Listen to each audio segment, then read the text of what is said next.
doing? Not a thing. You know, it's getting me down eating in these hamburger joints. One thing you gotta learn, eat where the truck drivers eat. They know the right spot. See, I saw a funny thing up the road just now. Good-looking dame sitting in a car all alone. Yeah, what was she doing? That's just it. She wasn't doing nothing, just sitting there. I got a rule about women. If they ain't breaking the law, let them alone.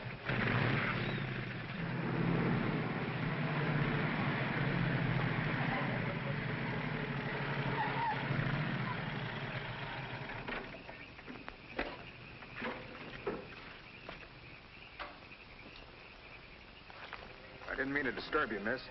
Just wanted to be sure everything was okay.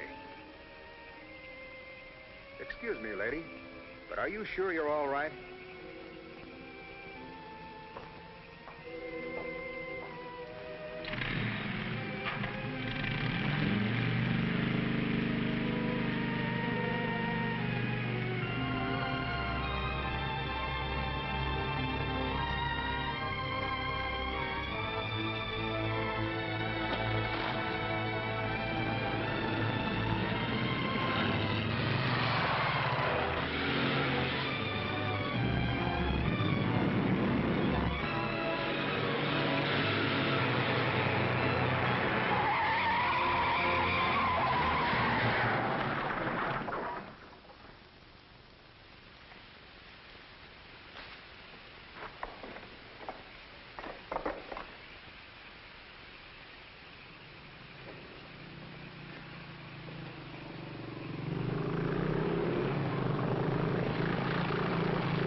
How is she?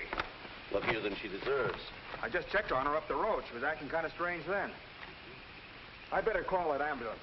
I doubt if it's serious, and I'm as good a doctor as you'll find at this time of night. Let's take her inside.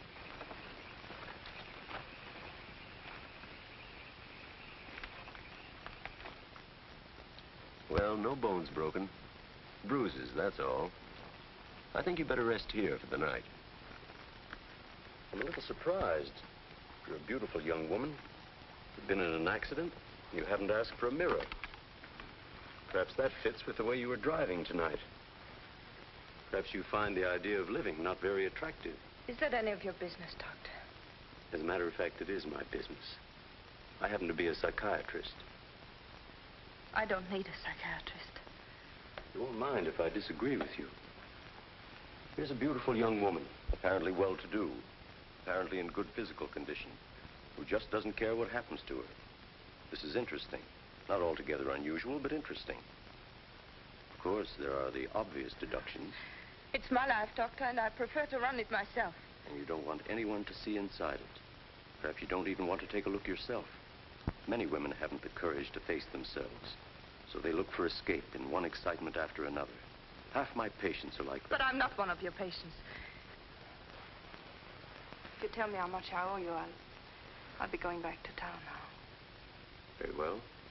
I'll drive you to the station.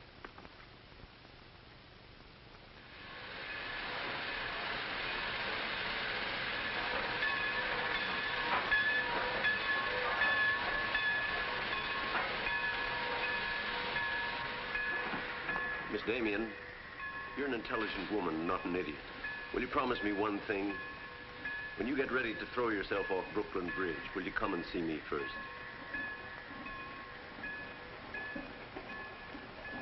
Goodbye, Doctor.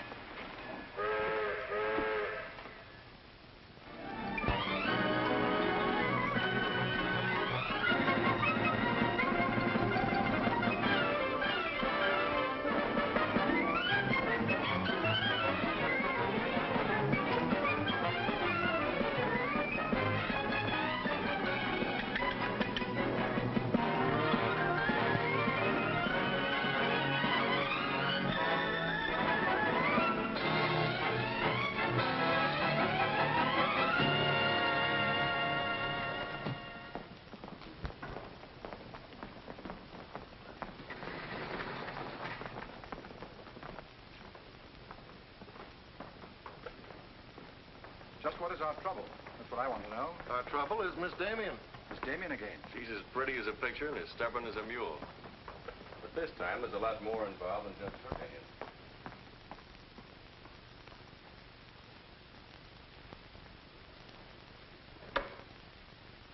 Come in, Miss Damien. We were just ripping you up the back a little bit. So I gathered. There's nothing personal. It's about Mr. Cortland. Cortland? Oh, yes. He runs a jewelry store. He owns Cortland and Company. London, Paris, Fifth Avenue. You may remember him as one of our biggest advertisers. Oh, what Shirley wants to say... I know what Shirley wants to say. I always know what Shirley wants to say. He wants to know why I killed the art layout on Mr. Cortland's famous jewels. And I understand the April number goes to press without it. That's right. In the first place, it's no art layout. It's a press agent's dream. But the result is we stand a good chance of losing the Cortland account. Now, am I running my department or am I not? I haven't said anything, Miss Damien. Well, I had a talk with Cortland. He was decidedly acid about it. I'm not interested in Cortland. But if this magazine is going to submit to advertisers' blackmail, I'd like to know about it. Now, please, Miss Damien. If that's the policy, Mr. Cranish, you better get someone else to take my place. Please, Miss Damien, just a moment. Gentlemen, if you don't mind, I'll talk to you later. I thought I should bring this to your attention. You can't blame us for trying, Mr. No, of course not. No harm done, gentlemen. Madeline, you've got yourself all worked up. Come, sit down. I'll get you a drink. No, thanks. I don't want one. No? What is this private blackmail of yours? Threatening to quit in order to win an argument. Oh, I'd just as soon quit. I mean it. Now, tell me, what's happened? You're all wound up. What's bothering Oh, you? nothing's bothering me. You know I don't want you to quit. I won't go into my personal feelings, but you are the best art editor we've ever had. How's the insomnia? Oh, I found some new sleeping pills. Red ones this time. Red pills to put you to sleep. White pills to wake you up. Doesn't sound very sensible, my dear. What are you doing this evening? Dining with Freddie Fancher. Oh, Freddie again. Oh, I couldn't get out of it, Victor. We're using some of his drawings next month. But it'll be the last time, I promise. Madeline, you're a bundle of lies. A very lovely bundle. Beautifully tied together.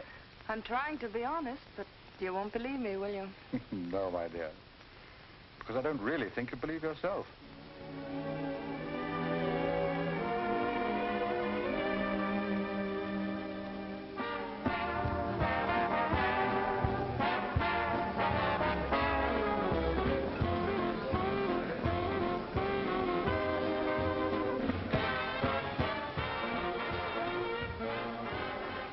Why do you have to go back to that bore, Freddie Fancher? You haven't even given me a chance to make love to you. You've been doing all right. You know something? It's awfully hard making love to a woman who makes more money than I do. It'd be much easier if you made love to me. Would it? Oh. You're trying to give me the brush off, are you? Well, finally, we understand each other. Well, there you are, Freddie. There's your girl and no bones broken. I'll see you at the office, Madeline. I'd join you if somebody asked me. Nobody's asking. Fair enough.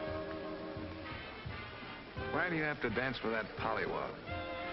Look, I've told you not to drink. I always drink, particularly when I'm with you. Oh, am I that hard to take sober? You're a voluptuous pain in the neck. I'm going home. You're not going to walk out on me. Come on, be yourself. I've told you I'm going to leave early. But you can't leave me just sitting here in the snow. I'm mad about you. In my own foul way. Good night, Freddie.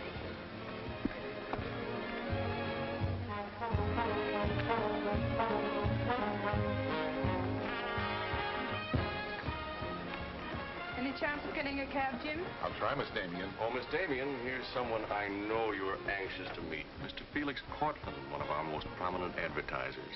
How do you do, Miss Damien? How do you do? Mr. Garrett is the soul of tact, don't you think? He's just been telling me all about you. Oh, I hope he wasn't that blunt.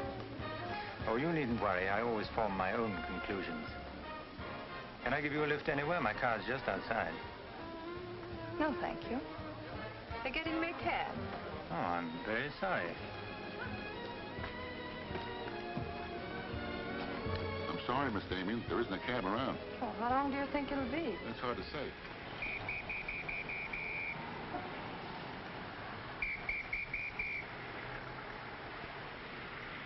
Are you sure you don't want a lift? Well, there doesn't seem to be any alternative. Good night, Mr. Garrett. Good night, Mr. Cortland.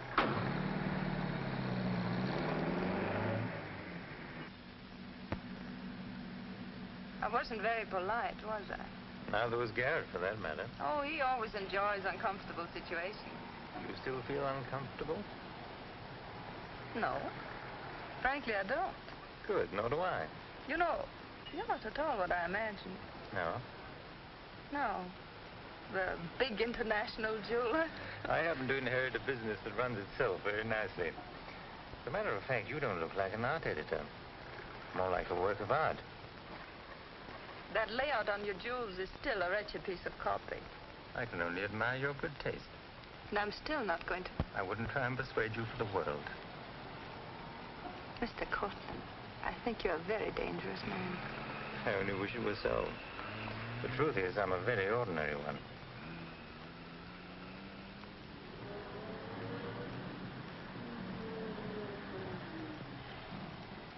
Oh, I'm sorry. I forgot to give you my address. It's my fault. I forgot to ask you. Won't you come in for a minute? No, I don't think so. Oh, but you really must see those jewels you've been insulting. They're much handsomer than the photographs. I'll need you in about 15 minutes. But I said I wasn't coming in. Oh, yes, so you did.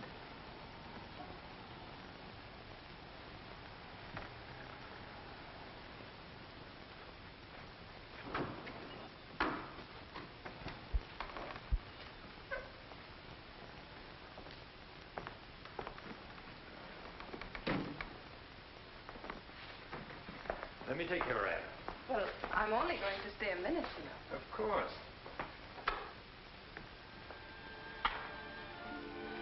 What a wonderful room. I've had this place a long time. In fact, I'm pretty disgustingly rich. Don't you find that rather pleasant? Oh, it's not so hard to take once you get the hang of it. I think I know all the troubles that come with money. And all the pleasures. Well, have you got me all figured out? Only what I see here. Good books, fine pictures.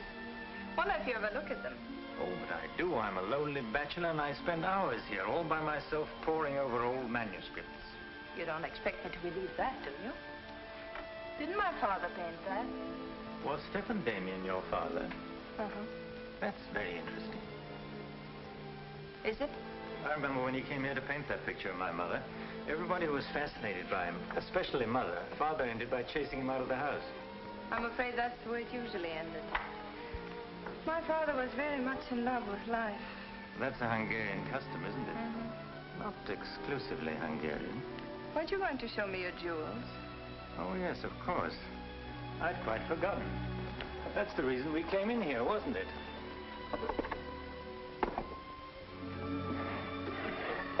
You ought to feel very flattered, Miss Damien. This safe is one of my darkest secrets. You really want to see those jewels?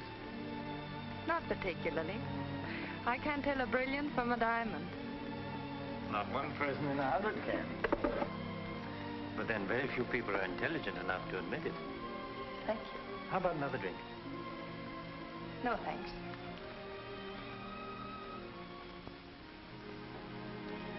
You know, you need relaxing. Lots of relaxing. I can hear your nerves snapping like rubber bands. I'm not nervous at all, see? You're a very curious mixture. A highly moral voice. That's not me, that's my mind. A man's mind, I'd say. Why not? I do a man's work. And desperate eyes. Eyes full of shadows. Insomnia does that. Does it?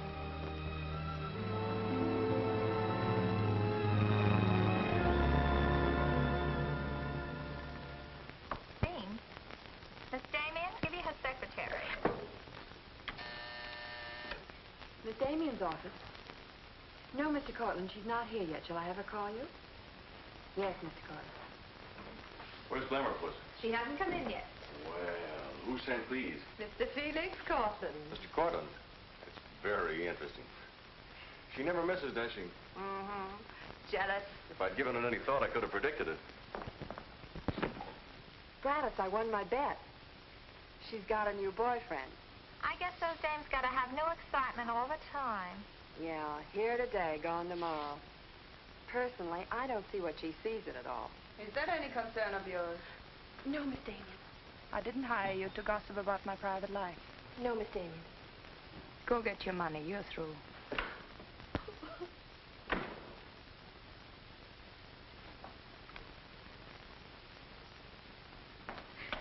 Damien come in yet? What's the matter, sweetheart? Miss Damien fired me. Fired you? What for? He heard me talking about Mr. Cortland. Cortland, eh? Don't you worry, baby. I'll fix that. I understand you fired June. That's right. What's the idea? I don't like people to gossip about me. You don't, eh? No, I don't. Well, it's pretty late to be thinking about a thing like that, and it's a rotten trick to take it out on your secretary. Get out of here. You don't think your life is a secret, do you? Boys were betting 8 to 5 this morning that the Cortland layout would be in the next issue. You're disgusting. Madeline, why don't you get wise to yourself? Everybody else is. One romance after another. That's your whole life, and you adore it. Get out. You try to dress it up with pretty words, but you don't fool anybody. They know what you are, and you'll never change. Get out! You don't care because it's too much fun.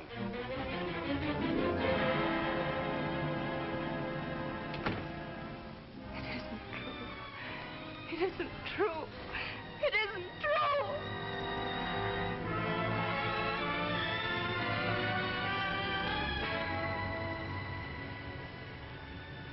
I'm a little surprised. Here's a beautiful woman who just doesn't care what happens to her.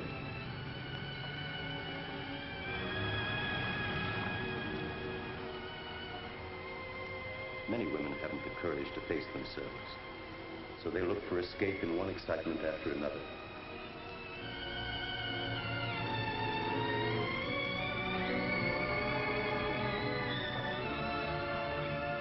Perhaps you find the idea of living not very attractive. Lady, if you want to kill yourself, why don't you try the fridge?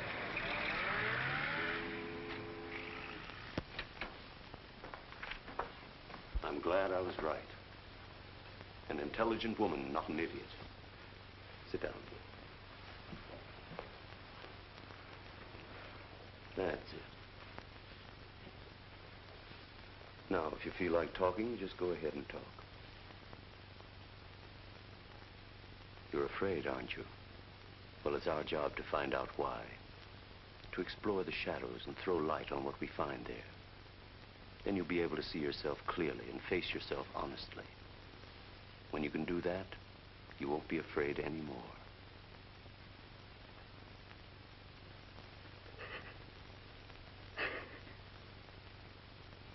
I was living with my father. Mother had left him before we came to America. I was 10.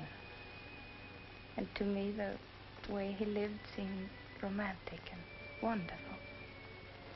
He was a successful painter, and women adored him. He went his own way and did what he pleased. Just as you've been trying to do? I suppose so. But why? Did it make him so very happy? Oh, I was certain he was the happiest man in the world. Until he killed himself. And you couldn't understand why he did it. You understand now? I think I do. Did you ever do any painting yourself? I used to. Why'd you give it up? Oh, didn't pay enough. And besides, I didn't want to be like my father. I wanted my own life. And have you been living your own life? Of course I have. The kind of life you really want? I don't know. I don't know. Don't you think you've been hiding from yourself?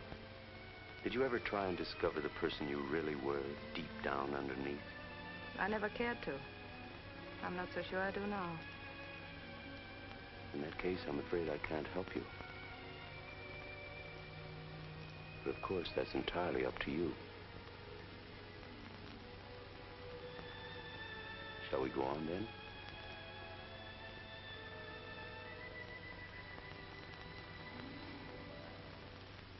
I was doing what I wanted to do. Paying my own way and making my own rules. Nobody was hurt. Nobody but yourself. And it didn't really make you happy, did it? Wasn't that because down underneath you knew there was something missing? Something important? I suppose so. That would worry you, wouldn't it? And then you would drug yourself with the excitement of more excitement. Oh, I know the pattern, Miss Damien. You're suffering from a disease of the times. A neurotic malady as commonplace as chronic alcoholism. Suppose for a moment that you were an alcoholic. They're much the same, you know. Unsure of themselves underneath. and seeking reassurance from new excitement. Instead of getting at the cause, the drunkard solves his problem by taking another drink. This, of course, is no solution. And eventually we find him sprawled hopelessly at a bar, without the strength or even the desire to save himself. I can't go on with this. You're not helping me. You're insulting me. You've been insulting yourself, Miss Damien. Insulting your body and insulting your soul. Your life hasn't been gay and glamorous at all. It's just been muddled and senseless. You know that now. And if you really want to change it, you can start right away. Now it's up to you.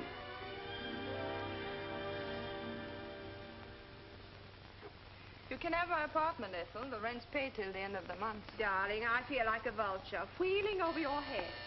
I'm not in, whoever it is. Miss Damien's office. No, she still hasn't come in, Mr. Cortland. Well, I don't know exactly. Later in the day, Did he hang up? Yes, good. Let me call him back, darling. You may be sorry later. Everything in this pile returned without comment. This I would ask to see more of their work, and these you may be able to use. But you haven't given me your new address. I'm not giving it to anyone. Hello, Madeline. Beautiful, would you mind popping out for a minute? That's just 60 seconds. You'd better talk fast. Madeline, I'm on a jam. I've got to raise some money. I need about $5,000. What do you expect me to do about it? Well, I thought you might talk to Cortland. I'm sure he'd let you have it if you ask him nicely. You're really quite a rat, aren't you? Look, Madeline, I'm in debt up to here. I only make $100 a week, and you know I can't live on that. $5,000 doesn't mean a thing to Cortland. You better get out of here before I lose my temper. You're forcing me to say things that I don't want to say, but if you're going to act cold and virtuous about it, you'll hear them. Suppose I tell Cranish. Tell him what? About Cortland. You know, you've got a very nice job here, but you won't have it very long if I tell Cranish. I don't want to tell him, but... What's so funny? As a blackmailer, you are pitiful. Go on, tell him. Tell him what a rat I am, and you are, and he is. Go on, use my phone if you want, and my desk, and my office. I'm through with all of them.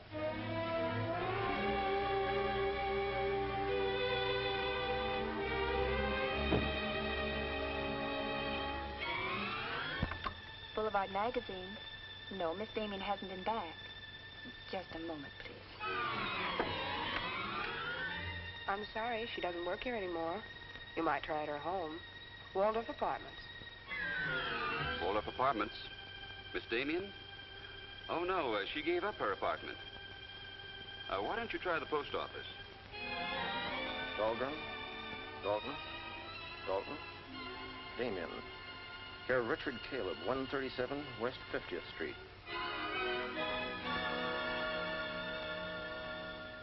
Well, I've nothing to do except that Miss Damien has taken my advice as a doctor.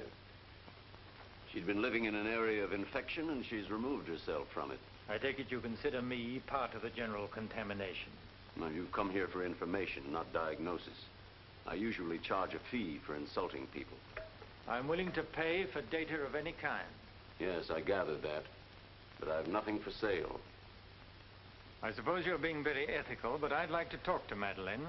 In your presence, if you wish. Miss Damien is living under a different name in a different world. She told me to tell you, if you inquired, that she was busy growing a new soul. Now, would you please keep off the grass? Goodbye, Mr. Cortland. Goodbye, Doctor. Doesn't it ever worry you, playing the almighty in this fashion? Not particularly. I'm used to it.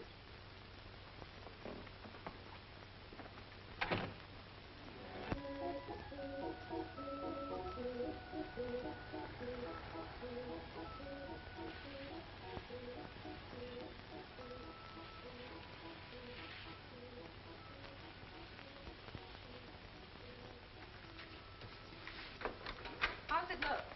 It's better than torn wallpaper. So you think I've talent, then? Well, you'll do better after you get the hang of it. I only hope the new tenant will like it. Well, he seems awful particular. He's a floor walker at Macy's. Oh, well, you can always give it back to me. He'll never sell it, you know. Take my advice and try something more cheerful. You know, like flowers and butterflies. I'll do that. Thank you, Mrs. Geiger.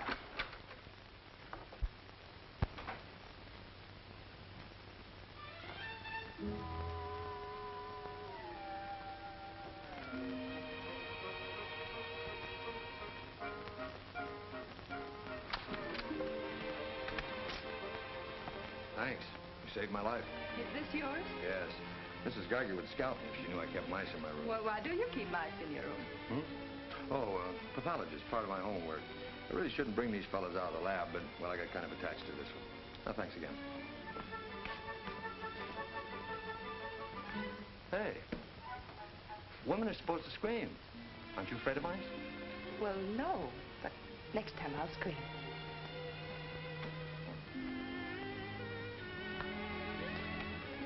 Good afternoon, Miss Green. Hello, how's the work going? Oh, all right, I think.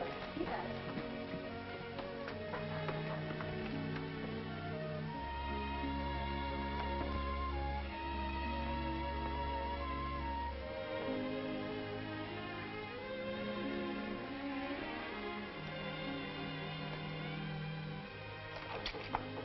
Come in.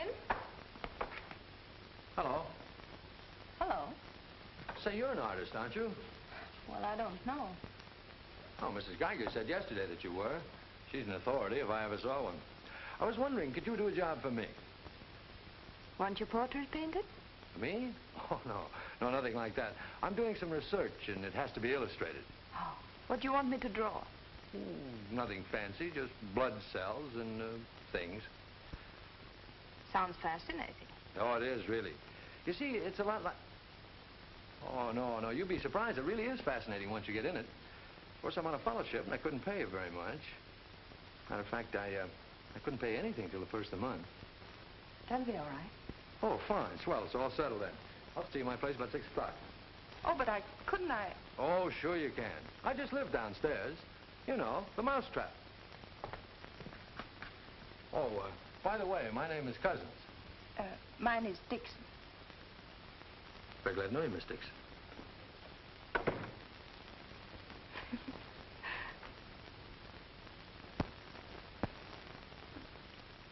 Just what am I drawing? Am I allowed to find out? Sure. Effect of anti-reticular serum on cell tissue. That's all I wanted to know. Oh, say, that's quite good. I'll take it to the lab with me in the morning. Just about ready for the next one. Do you realize it's 12 o'clock? Hmm? I haven't had my dinner yet. And you haven't either. Oh, gosh, I'm sorry, but well, I got so wound up on this. So did I, but now I'm hungry.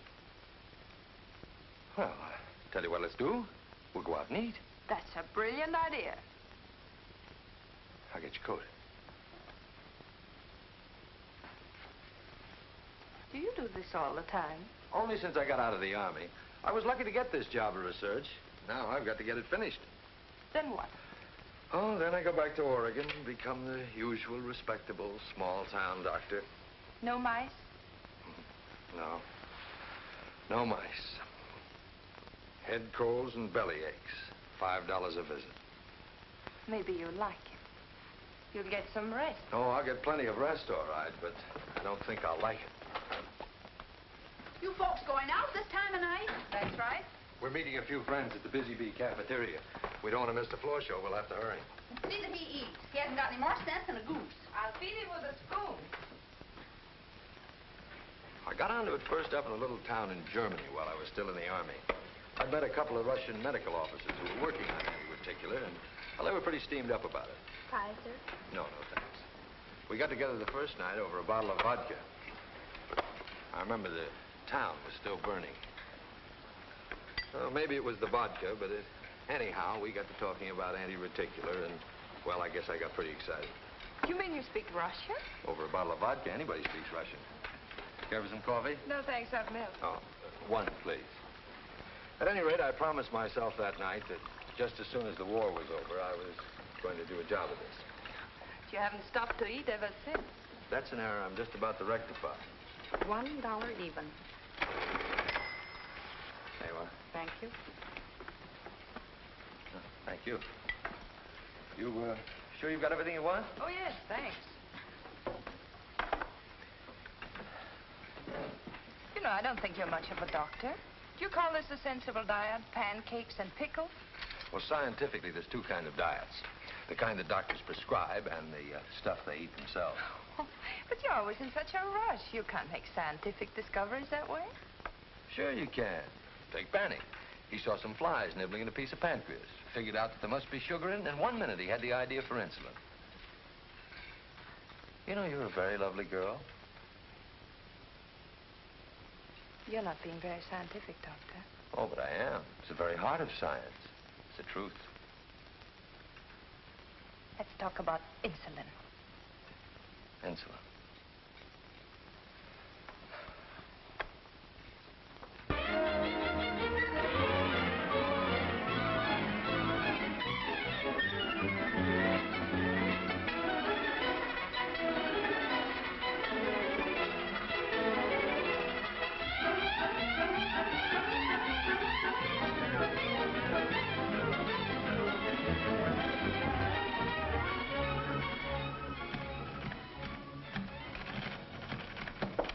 Come in. Hello. Hello. Say, did you buy these new manuscript covers? Yes, are they all right? Oh, sure, they're fine. How much they cost? Oh, nothing at all. Something like 20 cents. Oh, nothing at all, huh? You know you can buy a pair of good mice for 20 cents? David, I have some wonderful news. I just sold a picture. No fooling. Who bought it? The floor walker downstairs. He said it's almost as good as a photograph. Well, the man has great taste. Oh, I think it's wonderful. I'm proud of you. And I'm a little proud of myself, too. David Cousins on anti-reticular. Oh, David, it looks fine. It's important, isn't it? I mean, not just to you, but really important. Well, it won't cure all the ills of man or beast, but yes. Yes, I think it may be important. And I also think that I better hand it in before I start changing it again. Like to come along? Oh, could I? Well, sure. Why not? I think you've been drawing blood cells long enough. It's time now for you to meet one of them face to face.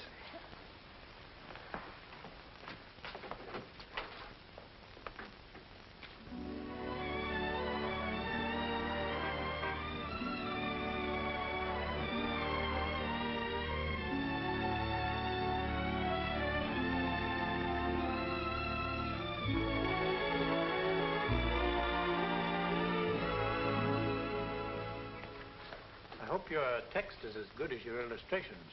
I hope so, too, sir.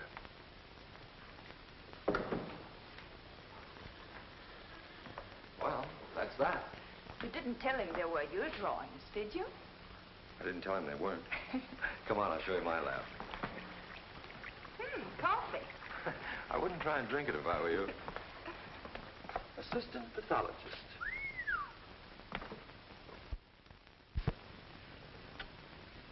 Well, this is me.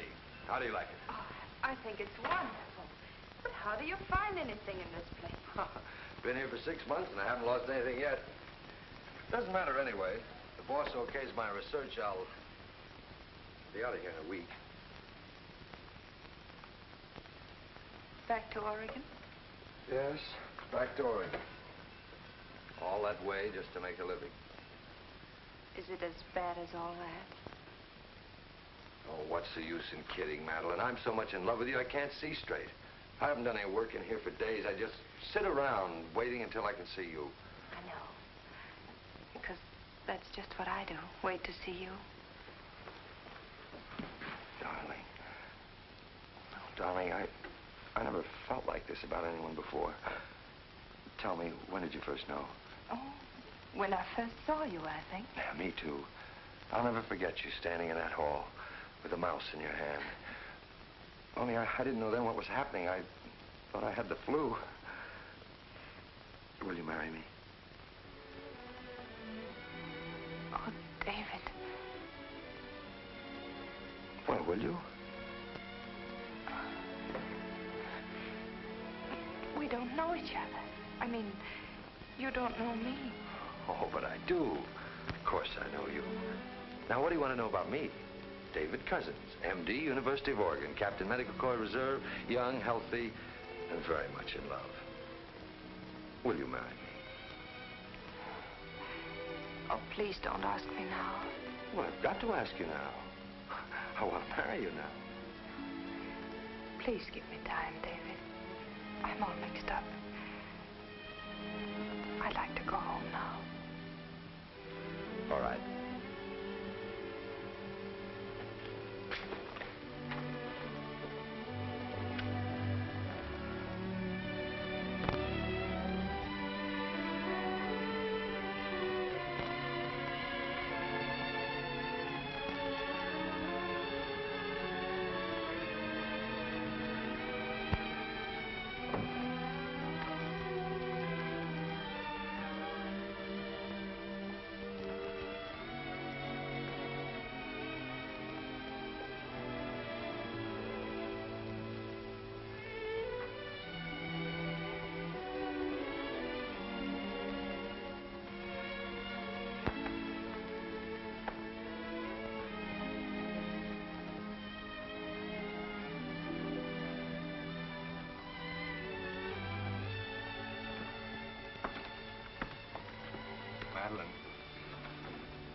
You haven't answered a rather important question I asked you. I can't say no, because I wouldn't mean it. Darling.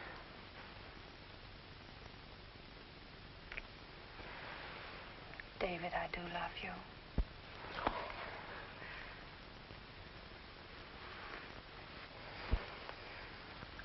Good night, darling. Good night.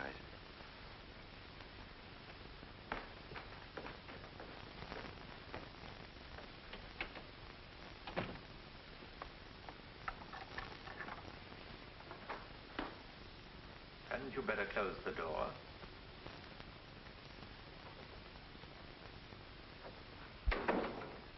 A gentleman I hired provided me with your new address and the proper keys. Suppose someone had seen you. You wouldn't have cared, would you? I didn't think it mattered. You see, I expected to find you wretched and lonely, grappling with your complexes. Rather naive of me. Will you please go? Of course I'll go. But before I do, wouldn't you like to tell me about him? Why? I'm in love. Now, laugh if you want. I don't feel like laughing. I've always wondered if it were possible for people like you and me. And you think you really got it? Love eternal, the fireside, the slippers, the whole thing? Yes, the whole thing. I'm very glad for you. And I think I'm a little sad for myself. You haven't told him, have you? Told him what? Well, about me, for instance. Why should I tell him? You're absolutely right. You shouldn't. Men prefer to keep their illusions, don't they? Please go. If you ever need me, you let me know, won't you? And don't call the past too many names.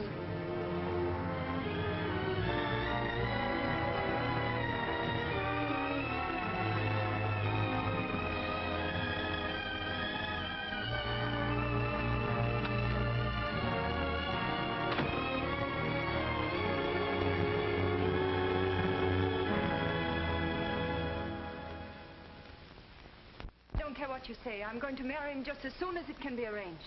You want to run away from your problem? I'm not running away. Are you? You're looking for security from someone else instead of building it within yourself. But I love him. I can't talk to you if you don't believe me. Falling in love doesn't cure everything overnight. What do you mean? Let's be honest. There's a side of you that hasn't fully changed. Isn't that true? That is true, isn't it?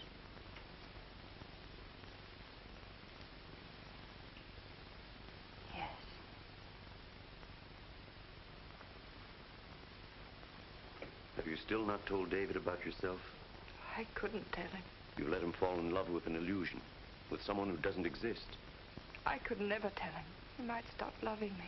Isn't that a risk you'll have to take? You're being very careless about it. You can't build a lifetime relationship on a lie. If you're really in love, you'll tell him. With the others, it was different. But if you love him... Will you please stop saying if? How many times must I tell you I love him? But real love is a sharing. If you're strong enough to face this yourself, you're strong enough to face it with David. Oh, I can't do it. I can't risk the only happiness I've ever had. That's up to you, Miss Damien.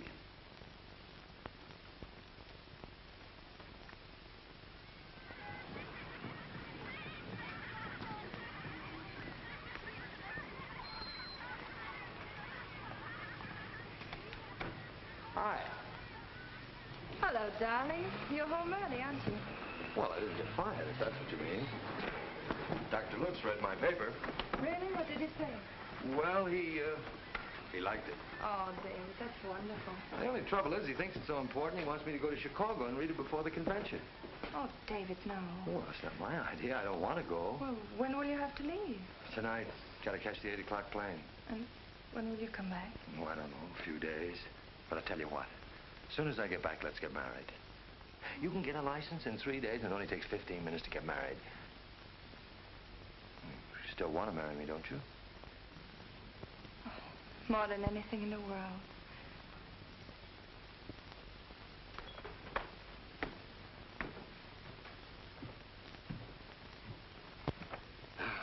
You know, I'm going to feel kind of silly at that convention. Of course, it's a great honor and all that, but you realize that I'll be talking before some of the biggest men in the field? What's the matter, darling?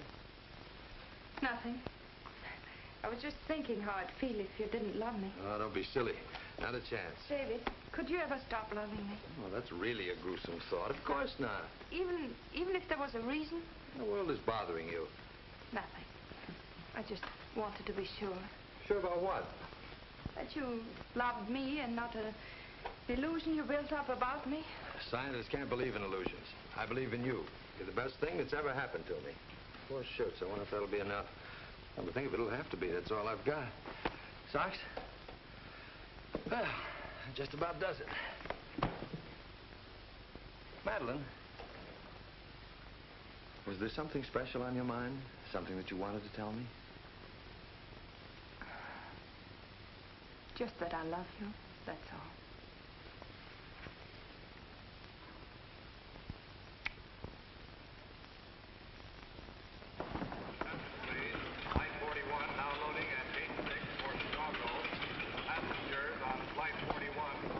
Write me every day? Every day.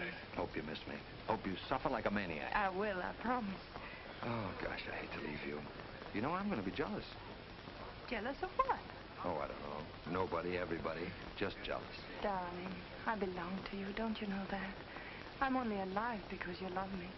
We'll be married the minute I get back. Well, look who's here. If it isn't Madeline. How are you? It's been a long time. David, this is Mr. Garrett. I used to work with him on a magazine. Howdy, Garrett. I quit the racket, though. Or perhaps the racket quit me. Garrett's doing some confidential work for me now. How are you, Miss Dixon? This is Mr. Cortland, David. Dr. Cousins, my fiancé. You're a very lucky man, Doctor.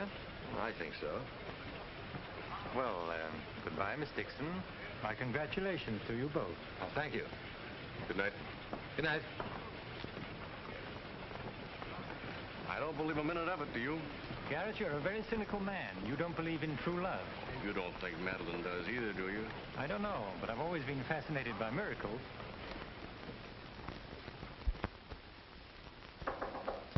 Come in. Telegram for you, Miss Dixon. I thought I'd bring it up myself. I thought it might be important. That news? He won't be back till Friday. That's men for you. You never can count on them. Oh, I forgot. A doctor somebody called you, said you were to call Miss Ethel Royce. She's been trying to get in touch with you. Friend of yours? Yes. I suppose you got your own reasons, but you ought to get out and see your friends, instead of sitting in this room all day and all night. Thanks, Mrs. Geiger. None of my business, mind you.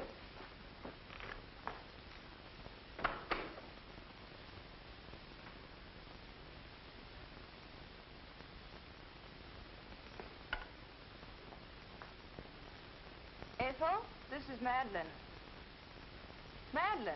Darling, but this is really a voice from the dead. I pestered that doctor of yours for hours. I just have to talk to you. Well, what about? Well, you remember that art supplement, the one you started? Well, I do need your help, dear. I'm in an awful mess.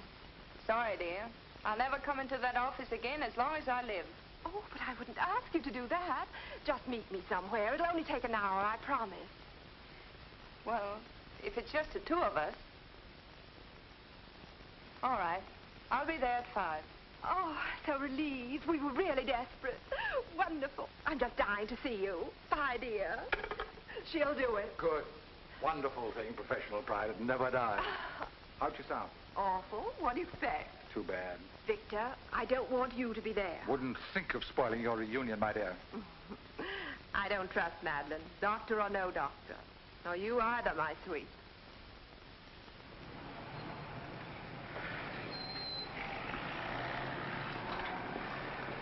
Hello, Miss Damien. Glad to see you back. Glad to see you, Jim.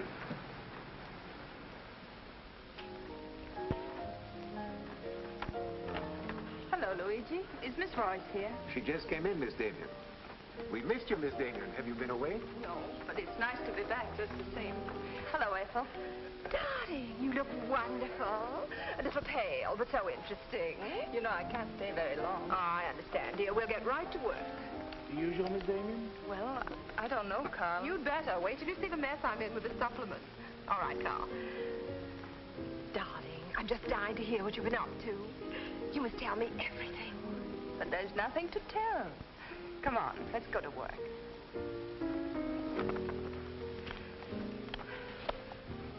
You're just marvelous, my dear. You made the whole project seem utterly simple and practical.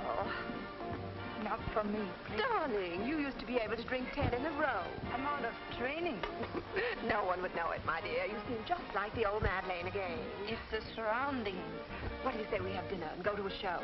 No, really, I've got to stagger home. Madeline, my dear, this is a surprise. Victor, hello. What good fortune running into you like this? Do you mind? Don't let us fool you, Madeline. You heard me making the date with you. It's true, but I'll deny it. Frankly, I wanted to have a look at you. You look very dashing for a hermit. Thank you. We've all missed you desperately, haven't we, Ethel? As though our little hearts would break. What about a drink with your old boss? I've had Please. enough. 3, whatever it is. I've got all the data we need on the supplement. Good. What about the data on Madeline? No data. Now, if you'll excuse me, I You really can't have go now. Look who you'll run into. He's seen you. Mr. Garrett no longer graces our staff. What happened? He got to be utterly gritty. Say nothing of a slight discrepancy in his accounts. Mr. Garrett believes that the world owes him a gay life, no matter who pays for it. Well, hello, stranger. How are you? Wonderful. Nobody here seems particularly glad to see me. Should we be? Oh, well, it's been nice knowing you. There goes one reason for my ivory tower. What? Darling, I'm constantly running into men who adore you. Slews of them. Hated them all. I know what you're thinking. I had an odd way of expressing my distaste. Not odd, darling. Shall we say just, moody? Well, here's to memory.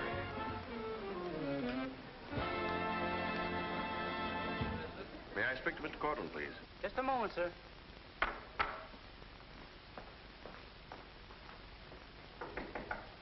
Just a minute.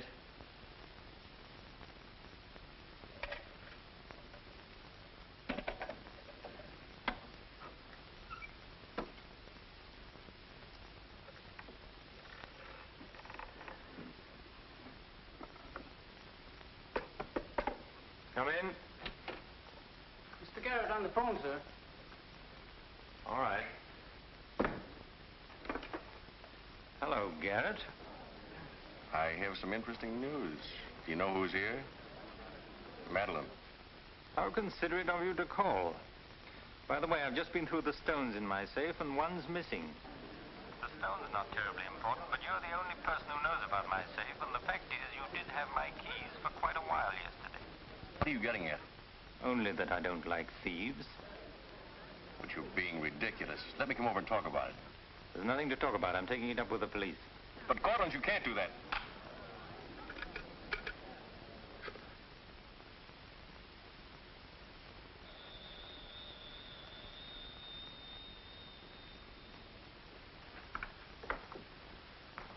Mr. Garrett again, sir. Tell him I've gone out. I'm sorry, Mr. Cortland has just left.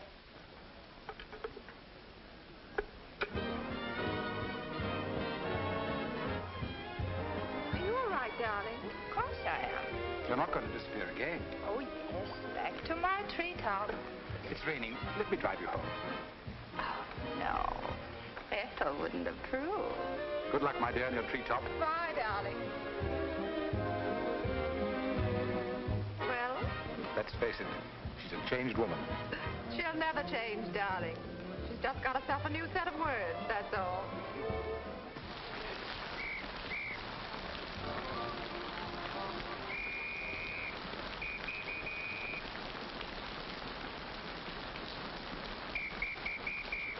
Madeline. Hop in. No, thanks. I'm waiting for a cab. Don't be silly. There are no cabs. You'll get drenched. Please. I'll drop you off. I'm going home alone. Come on, in you get.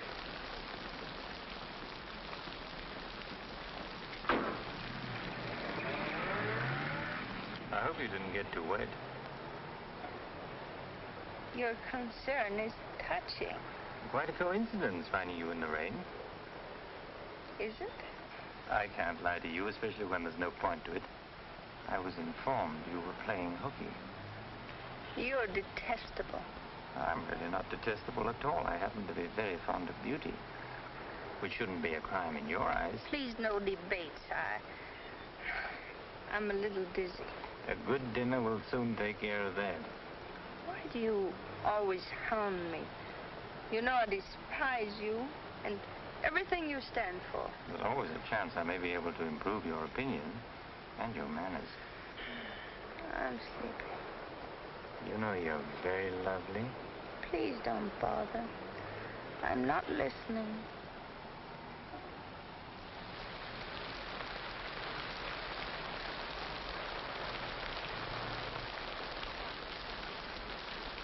Where are we? Don't you remember you visited here once upon a time? You're foul. You said you were taking me home. You forgot to mention the subject. A significant omission, as your friend Freud would say. Come on, I'm getting soaked. That launch you. I'm going home. Right after dinner. Think how wonderful you'll feel when you slap my face.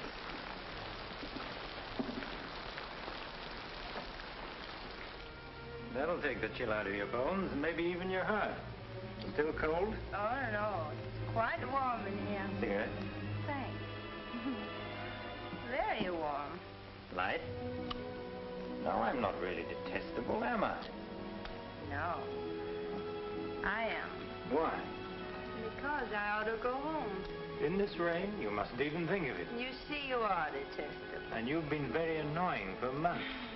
Madeleine, we belong together. You know that. No, I don't know that. Of course you do. We feel the same way about life. You're not making sense, Mr. Courtney. Why make sense? Doesn't this make more sense than talking and lying? No sense at all. Then what would you call it, darling? Stupid. Madeleine, you're wonderful. Stupid. You're sweeter than ever. I'd better see who it is.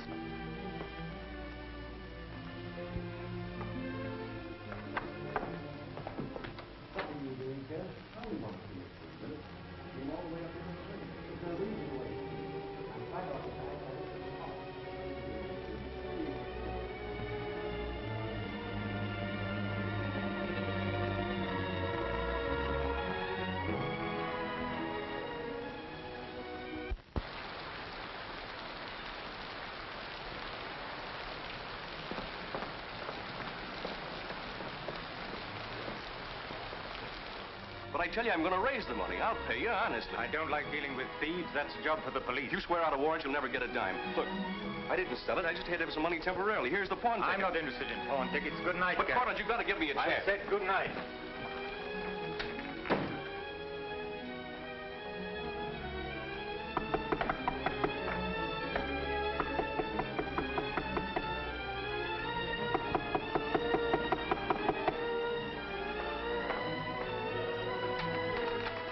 Let me talk to you. Let me explain this. You stupid fool. I'll have the stone back. I'll get it to you. I promise I will. All I need is a little more time, just a couple of weeks. What are you doing? Phoning the police. You can't do that. I'm not going to let you ruin me.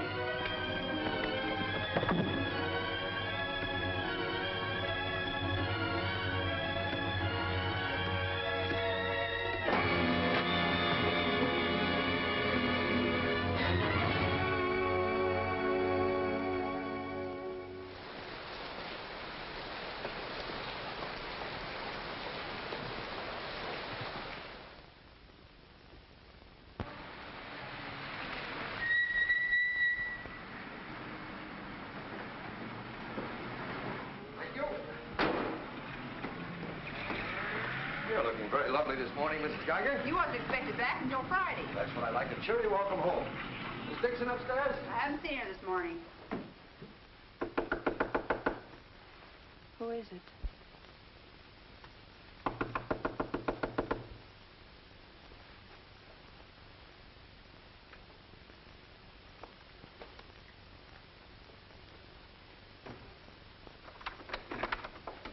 Hi. Darling. Oh, I couldn't wait till Friday. I just said my little piece and ran out on them. Oh, I needed you so badly. I feel lost without you. Don't ever leave me again. That you can depend on. Say, I've got big news. I'm a success. Oh, tell me all about it. What in the world's the matter with you? You don't look very good. Come on, I think you better get back in bed. Now then, first, I don't have to go back to Bellyaches in Oregon. You're not marrying a small-town country doctor, young lady. You're marrying a promising young research scientist. At least that's what Dr. Broder says, and he ought to know. He's got a long white beard. Oh, darling, I'm so proud of you. I think I'll take your temperature. Gee, I wish you could have been there. When I finished reading my paper, they all got together and offered me my own laboratory in California. I still can't believe it. There it is, right in the paper. You'll find it on the bottom of page 10.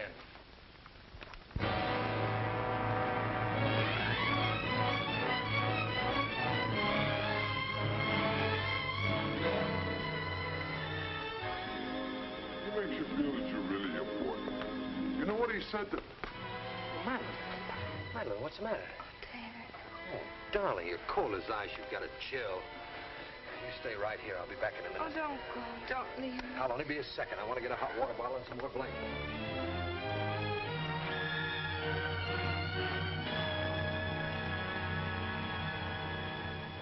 Miss Madeline Dixon at home? I don't know. Friends of hers? We're from police headquarters. Where's her room? Upstairs. What do you want to see Miss Dixon about? We'll tell her.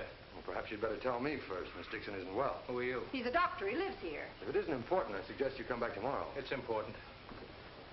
Could you get some extra blankets and a hot water bottle, please? You a friend of Miss Dixon's? Yes, what? Just asking. Well, what is it, an accident or something? I wouldn't call it an accident. Well, we should cut out this mystery and tell me what it's all about. Okay, Doc, take it easy. Madeline, these men are from the police. They want to... We'll take over from here, Doc. I'm Sergeant Patelli. This is Sergeant Beitler. You're a friend of Felix Cortland's, weren't you? Matter of fact, you were with him last night. No, I wasn't. Did you see Mr. Cortland any time yesterday? No, I didn't. Now, look, Miss Damien, we wouldn't be here asking questions unless we already knew most of the answers. Oh, wait a minute. Her name's not Damien. I think you've got the wrong party. I think maybe you've got the wrong party, Doc. Her name happens to be Damien. This happens to be a case of murder. Take a look at that newspaper. I want to know what's going on in here. This is my house, and I've got to know. Sorry, madam. We'll talk to you later. As long as I've been here, there's never been police Take in her this and see house. what you can find out. lady. Come on. Now, Miss Damien, tell us what happened last night. What time did you leave Cortland's house? Oh, Dave. You and this guy, Cortland, were pretty sweet on each other, isn't that right? Oh, but it isn't. It isn't true. Now, according to the chauffeur, you got to Cortland's house at 6:45. What time did you leave? Oh, but I didn't go into the house. I met him by accident. David, don't look at me like that. How long have you known Miss Damien, Doc? Not very long, only a few months. Know that she was mixed up with this guy, Cortland? Oh, but it's a lie. David, it's a lie. Okay, so you didn't go into the house with Cortland? No, I didn't. He wanted me to come to the house, but I wouldn't do it. Oh, I didn't go into the house. I didn't, I tell you. Who you telling, me or the doc here?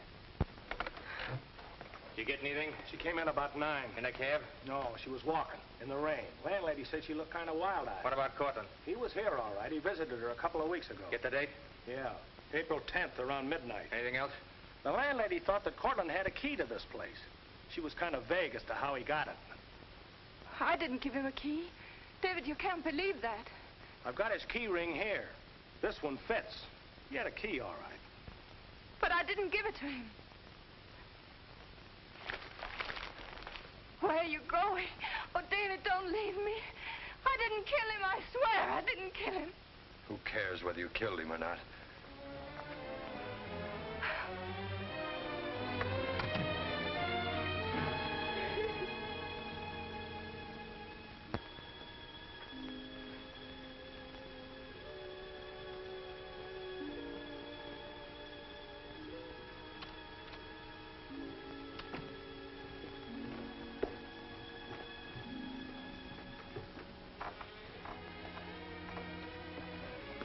Could I see him for just a minute? Well, it isn't regulations. Okay, 60 seconds. David, please listen to me. You lied to me. You've always lied to me. But I'm not lying now. I didn't want to go with him. He said he'd drive me home. And he made love to you, didn't he? Oh, don't deny it. Of course he made love to you. He had a key to your room. I should have told you many things. I tried to, but I just couldn't. If this thing were so innocent, you would have told me. When I said I was in love with you. When I asked you to marry me. I was afraid, David. I was afraid you wouldn't understand. You bet I wouldn't. Before I met you, I was horrible. But you changed all that. You made me sane and happy. Why keep on lying? You tried that upstairs and it didn't work. Look, I was in love with you. All right, I made a mistake. I thought you were something wonderful and you turned out to be something else. So let's just forget about it. The only thing that you can do for me is let me alone. I love you, David. I'll always love you.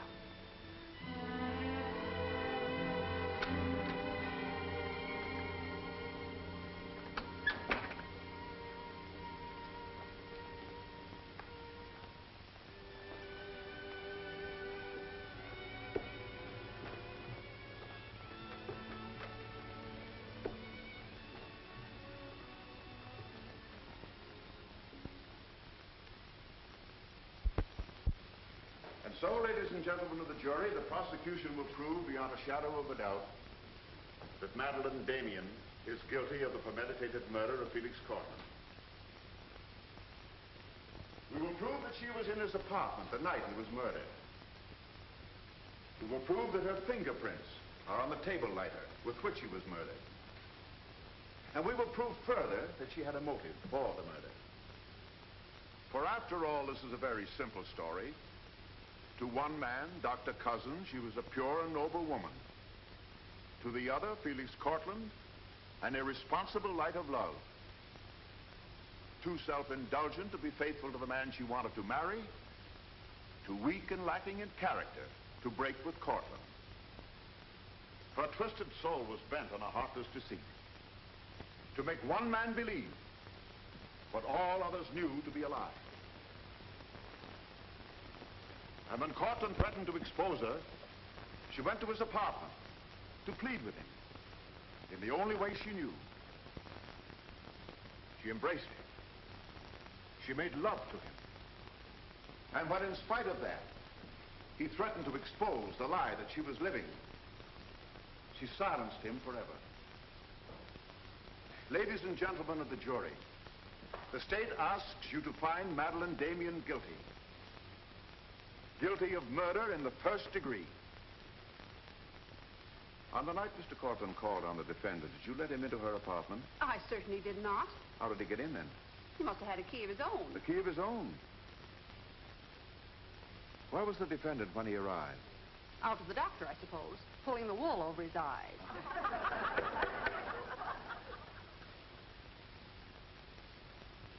Thank you, Mrs. Geiger. Your witness, Mr. Mitchell. You've got to let me cross-examine her. No questions. Miss Damien, I can't defend you properly if you won't let me. We've got to put up a fight. Fight? What for? And now, Mr. Garrett, just what was the nature of the work you did for Mr. Cortland?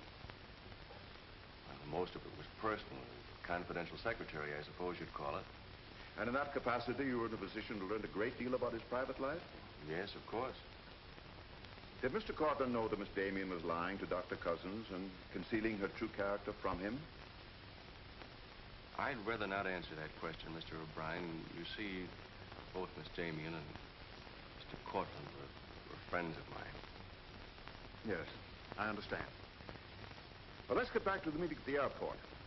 What was the attitude of the defendant when Cortland saw Dr. Cousins? She was embarrassed, naturally. Yeah. She was embarrassed, naturally. Thank you. Your witness, Mr. Mitchell. I've got to cross-examine. If I don't, we haven't a chance. Don't ask him anything. No questions. Were you a close friend of the defendant? Yes, I was. Did she confide in you on matters of a personal nature? Yes, she did. If you were asked in this court, do you think you could recall any of those intimacies? I could recall some of them in lurid detail. Your Honor, I object.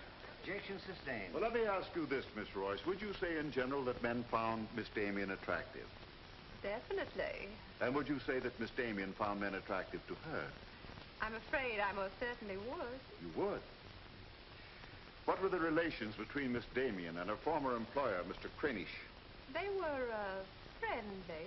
In your opinion, was there anything more than friendly? I object, Your Honor. The question calls for the conclusion of the witness and is prejudicial. Objection sustained. Dr. Cousins, I'm Dr. Caleb.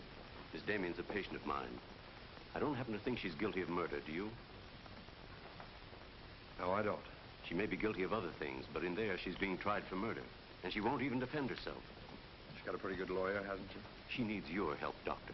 In her own mind, she's not on trial for murder. She's on trial for those other things. And it's not the judge who's trying that case, it's you. I don't want to be rude, Doctor, but I don't think you know what you're talking about. I'm sorry to disagree. You see, I've been treating Miss Damien for some time. I happen to be her psychiatrist. Dr. Caleb. I'm sorry to have bothered you, Doctor.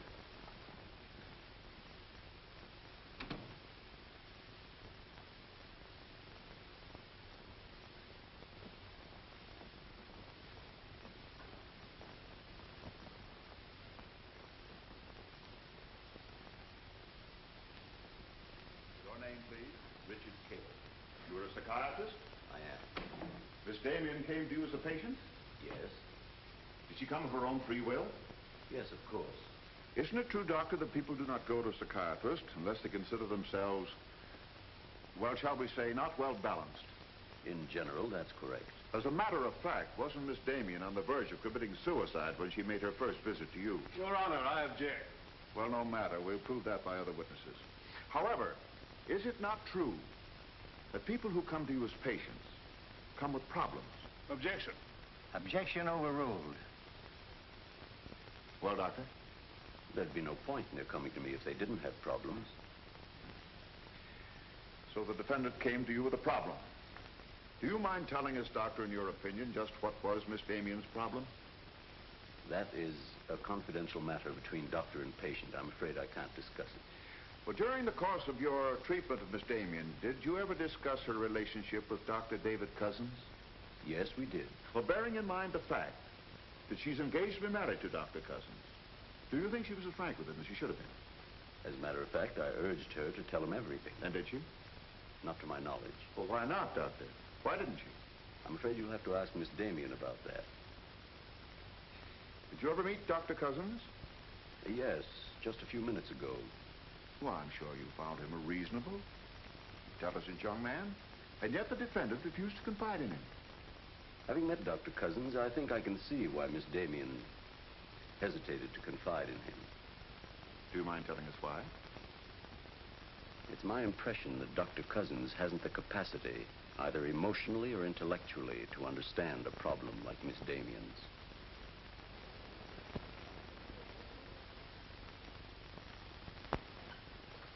How's the trial going, Doctor? Not very well, I'm afraid. There's a Dr. Cousins in your office. Oh? You said you weren't expecting him. As a matter of fact, I was expecting him. Hello, Doctor. Sit down, relax. Tell me, is this a professional or a social call? Dr. Caleb, you said some pretty rough things about me this afternoon. Yes, I did, didn't I? I think I'm entitled to an explanation. So do I. As a matter of fact, I'm very glad you came over. I wanted to talk to you about Miss Damien. I'm not interested in Miss Damien. I'm glad to see you're still in love with her. And I'm not in love with her. All the better. Then we can approach the subject of Miss Damien as one scientist to another. You see, I'm interested in Miss Damien because she's a patient of mine. I believe I was well on the way to solving her problem. It would be most distressing to me if she were to die now for a crime she didn't commit. It would be as though you had lost one of your white mice, one that you had just inoculated. What's all this got to do with me? Only this, that when you testify tomorrow, you'll be asked to tell the truth. The whole truth. The whole truth about a human soul is a complicated proposition. Now, I'm not going to tell you anything about Miss Damien that you haven't already heard. But isn't it possible that you've picked up a few stray facts and added them up to a conclusion that's entirely wrong?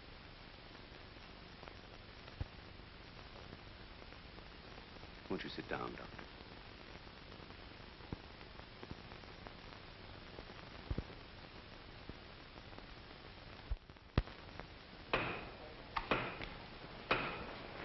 Hear ye, hear ye, hear ye. The court is now in session. Call your next witness, Mr. O'Brien. Dr. Cousins, please. This will be their last witness. You've got to let me put you on the stand. I tell you quite frankly, Miss Damien, if you won't testify, we haven't got a chance. Raise your right hand. You solemnly swear to tell the truth and the whole truth, nothing but the truth, so help you God? I do. Please be seated. Your name, please. David Cousins. Under what name did you know the defendant? Madeline Dixon. Did she ever tell you her true name? No, sir. Did she ever lie to you about her identity? Yes, sir. How long did she continue to lie to you? Till the morning the police came. Did she ever tell you about her relations with Cortland? No, she didn't. You proposed marriage to the defendant and she accepted you? Yes, sir. And still she didn't tell you about Cortland? No, sir. When did you first know the true relationship between them? Same morning, the morning the police came. Oh, I see. Then from the moment you met her until the day she was taken into custody, you didn't know the truth about her character. I object, Your Honor. Mr. O'Brien, haven't you covered your point? Well, Your Honor, I'm merely trying to clarify for the jury the true nature of the defendant's motive. Proceed. Thank you. One more question, Dr. Cousins. If you had known the truth, would it have affected your love for the defendant? Your Honor, I must protest. Let him answer. Objection withdrawn. And now, Dr. Cousins, if you had known the truth, would it have affected your love for the defendant?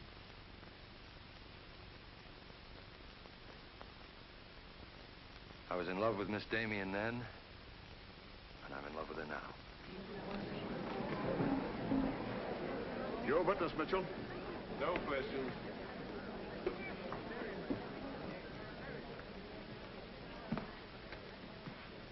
Did you really mean it? Yes, I really meant it. I can't believe it. Now will you let me put you on the stand?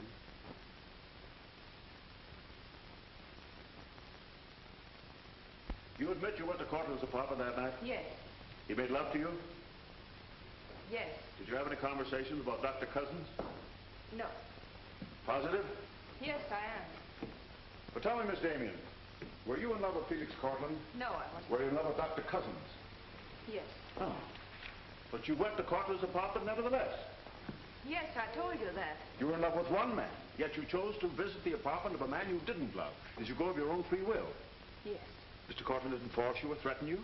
No. Then why did you visit him? I don't know. I made a mistake. You made a mistake. As you've told us on several occasions that you and Mr. Cortland were interrupted by a mysterious intruder, can you tell this jury anything definite about that person? Anything at all? No, I didn't see him. You didn't see him? I only heard his voice. You seemed very certain it was a man. It was a man. What did he say? Well, I don't know. They were talking in the hall. I couldn't tell what they were saying. Yes, you heard a voice. You're willing to swear it was a man, and you couldn't hear what he said. Now, what sort of a person do you think would be calling at that time of night? A bill collector? A man selling magazines? Or perhaps even a burglar? Why not a burglar? Mr. Cortland was a very wealthy man. He must have been a very timid burglar because nothing was stolen. Of course, you realize that Mr. Cortland kept his jewels in a vault at the store? Not all of them. He kept some at home in his safe. Safe? What safe? The one in his living room? You didn't by any chance see that safe, did you, Miss Damien? Yes, I did. The court, please. This is the first we've heard about a safe. I asked for a recess to examine the apartment. Well, Your Honor, we've been all over the apartment. But if there is a safe, and if it has been robbed... Gentlemen, court is adjourned until tomorrow morning. I suggest the district attorney, the attorney for the defendant, examine the apartment together.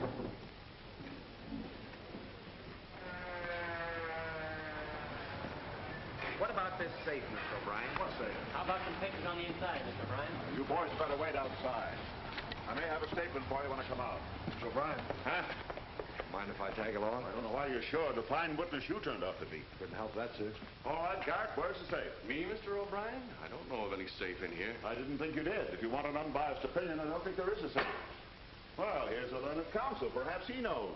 Where's the safe, Mitchell?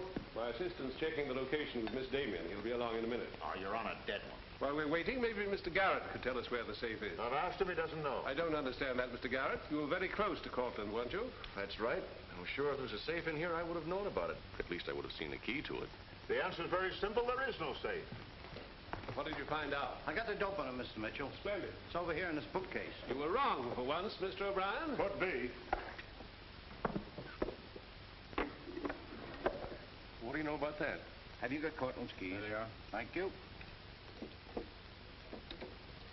That looks to me very much like a safe, Mr. O'Brien. Yes, it does, doesn't it? But not like a safe that's ever been robbed. I don't think a good burglar would leave those behind. I guess we're right back where we started from. Well, I've seen all I want. How about you, Mitchell? You win this round. Lock it up, sir. Yes, sir. See you in court, gentlemen. I'll give you a lift, Doctor. No, thanks. Sergeant, I have some papers here, Mr. Cortland's I'd like to put in order. Do you mind if I stay? It's all right with me. We're finished with the place. Thank you very much. Anything I can do for you, Doctor? Oh, I was just curious about something. I've never seen a safe like that before. One that operated with a key. Come to think about it, I guess I haven't either. Normal assumption about a safe is that the lock works on a combination. Yes, I guess most of them do. I was wondering how you knew that this one worked with a key. You said you'd never seen the key to it. Did I say that? Uh-huh. I guess I must have said something I didn't mean. Oh, I see. There could be another explanation. Really? Yes. That you were lying when you said you'd never seen the safe before. You're not serious, are you, Doc? I'm a scientist, Mr. Garrett. When we get hold of an odd fact, we consider every possible explanation. We make some of our most important discoveries that way. Well, it must be fascinating work. Yes, it is. Suppose I had known about that safe, which I didn't. What would that prove? Frankly, nothing. But it does suggest a theory. You were very close to Cortland. You knew about the safe. Maybe the safe was robbed. Perhaps he found out about it. He was quarreling with a man in the hall the night he was killed. Maybe that man was you. That's a very interesting theory. Yes, isn't it? Well, as I said, I'm a scientist. When we hit on a theory like that, the next thing we do is to test it. That's all I'm doing. I see. Then you won't mind having a little talk with the police? Why, no. Why should I? Fingerprints. But then, of course, if you've never seen the safe before, you won't mind them checking it for yours. Oh, certainly not.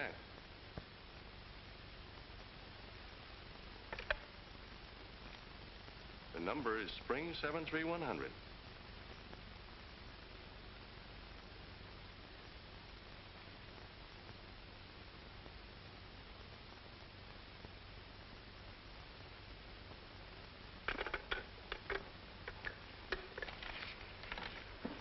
Okay, Doc.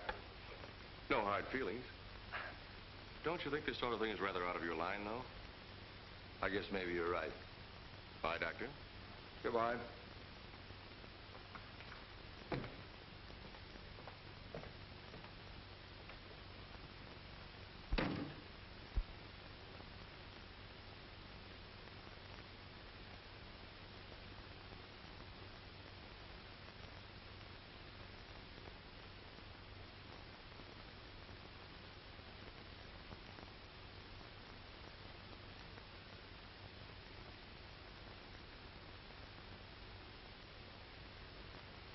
Spring 73100, wasn't it, Mr. Garrett?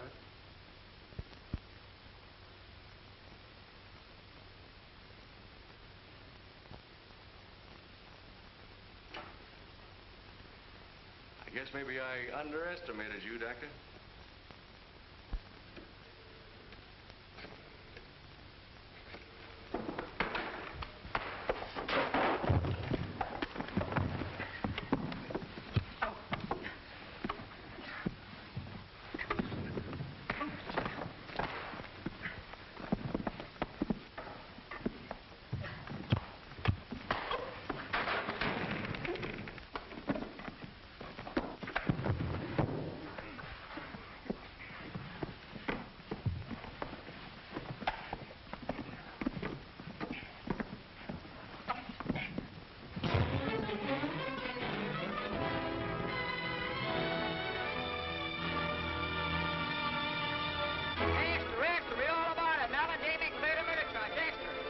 From the Associated Press newsroom. Bulletin. Madeline Damien has been exonerated of the murder of Felix Cortland.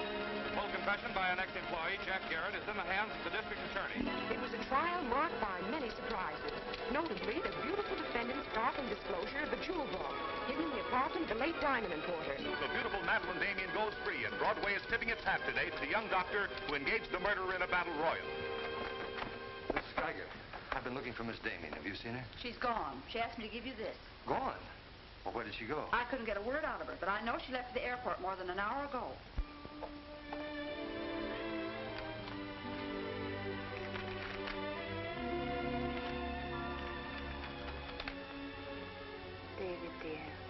I can still hear your voice in that courtroom, and I'll never forget what you said. You did much more than save my life. You made my life worth saving. I can't bear to tell you how much I love you and want to marry you. But right now, that wouldn't be fair. I'm going away for a while. I want to be terribly sure, after all this, that I can really be the kind of person you once thought I was. Maybe after a while that will be possible. And then, when we're both sure, David, please ask me again. Goodbye, my darling.